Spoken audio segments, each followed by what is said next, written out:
welcome. This is day 30, which happens to be the last day of this month. Welcome to the Get Wisdom Challenge. It's been a pleasure having you join in for the past 30 days.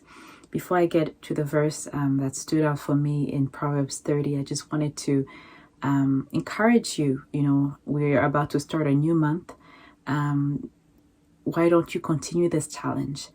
Take another version of the Bible and start reading a chapter of Proverbs rather, per day. I find that it's been very helpful to me as I incorporate it with my other Bible studies because it helps me connect with God in a deeper way during my day. I usually read it first thing in the morning.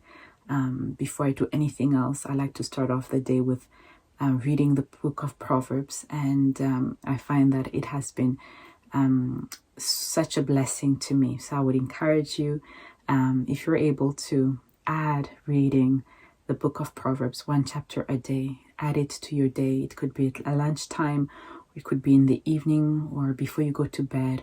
See it as a time that you will take to connect with the Lord. Okay, so Proverbs chapter 30. I wanted us to read verses 7 to 9 first, and I read, "Two things I request of you. Deprive me not before I die. Remove falsehood and lies far from me. Give me neither poverty nor riches. Feed me with the food allotted to me, lest I be full and deny you and say, 'Who is the Lord?' Or lest I be poor and steal and profane the name of my God." I think the writer here was just trying to say that he did not want to take, or rather he did not want the circumstances to change his view of God. And I think this is so beautiful. He was talking about, don't give me poverty or riches, because if I'm poor, I'll be saying, I'll steal and profane your name. If I'm rich, I'll be full and deny you. So he was saying, just give me what I need so that I continue to see you, I continue to interact with you as I should. And when I read this, for me, it speaks of, God, I want to be satisfied in you, no matter the circumstances that are going through. And, this verse is not saying that there's anything wrong with those that are extremely rich. There's nothing wrong with those that are poor. I think what the writer was just trying to transmit is that I want a heart that is content with you, no matter the circumstance that I'm in. And this has been my prayer. I want to be satisfied in God, regardless of the season of life that I'm in. I want to be content in Him. I want to rejoice in Him. I want to seek Him with all of my heart. I want to know Him the more. I want to hear Him speak to me. It doesn't matter whether I'm in a valley or whether I'm in a mountaintop, because He is good and He never changes. And I pray that it would be the same for you. I don't know what season of life you're in, but I pray that you would be content in the Lord and that you continue your relationship with Him, knowing that He is good and not equating Him with the circumstance you're in, but remembering that He's the same yesterday, today, and forevermore, and that He is good. Amen. And then I wanted to talk about verses 24 to 28. It says, "There are 4 things which are little on the earth, but they are exceedingly wise. The ants are a people not strong, yet they prepare their food in the summer. The rock badgers are a feeble folk, yet they make their homes in the crags. The locusts have no king, yet they all advance in ranks. The spider skillfully grasps with its hands, and it is in kings' palaces." So here he's using nature. The writer is using nature to speak to us. He talks about 4 different animals, okay? The ants, we've read about the ants in a previous Proverbs, small, but they're preparing their food in the summer. The rock badgers, they make their home in the crags. The locust, they have no king, but they all advance in ranks. And finally, the spider, I think other versions have lizard, skillfully grasped with its hand and is in king's palaces. What stood out to me is that, the writer he chose animals that are relatively small, okay, but are exceedingly wise.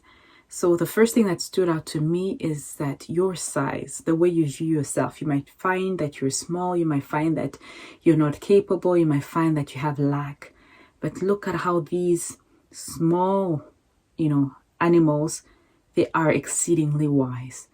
So the package that you have right now, let it not limit you in stopping the Lord from moving in your life and from using you because of how you see yourself right now. These small animals are said to be exceedingly wise.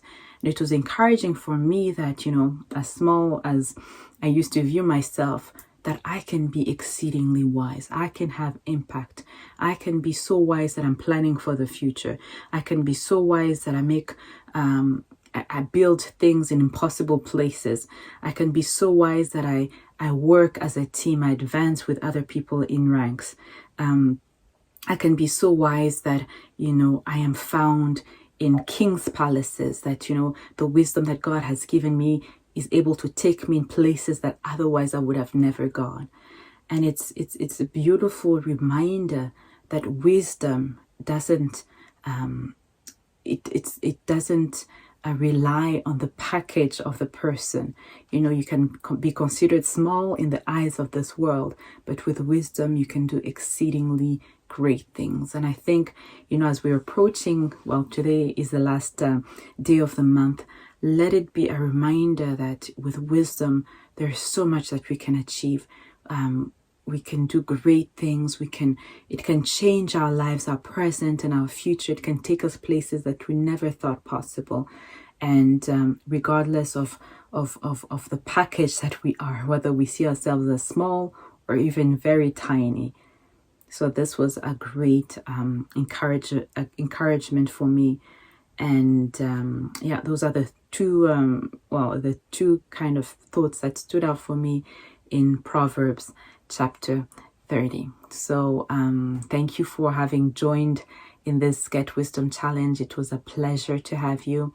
As I mentioned, tomorrow is the first, but I will still do Proverbs 31 so that in the future, if you want to do the challenge again and go through all the videos, at least you'll have the 31 days.